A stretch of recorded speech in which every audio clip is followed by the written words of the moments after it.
In this video, I want to show you how you can replace your taillight bulb socket, which also acts as your brake light bulb. It's a 3157 bulb. Let's get started.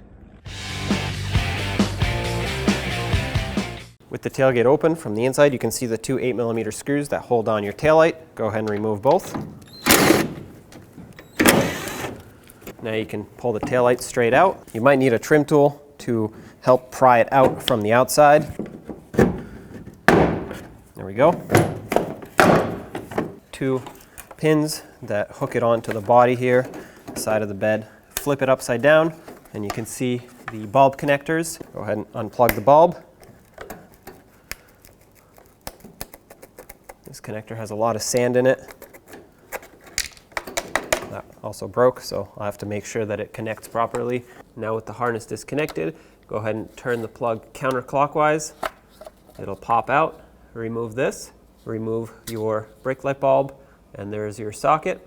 If you had your new socket, you would take the bulb, slide it in. This would be a great time to replace the bulb. This is a 3157. Then grab your tail light assembly, slide the bulb and socket straight in. Make sure you line up the tabs that lock it in with these slots. Once it falls in, turn it clockwise, that'll lock it, and now let's put the taillight back. Now you can see the taillight has two plastic clips that it needs to slide into. It's got tabs on the back side, two of them, and just go ahead and line these up. Once you do, tap it into place. Now you can take your mounting screws, slide them in, and thread them in until they bottom out.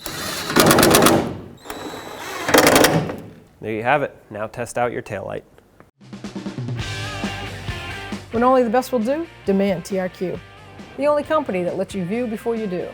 TRQ is committed to offering the highest quality aftermarket auto parts that are engineered for peace of mind. Thanks for using and viewing with TRQ.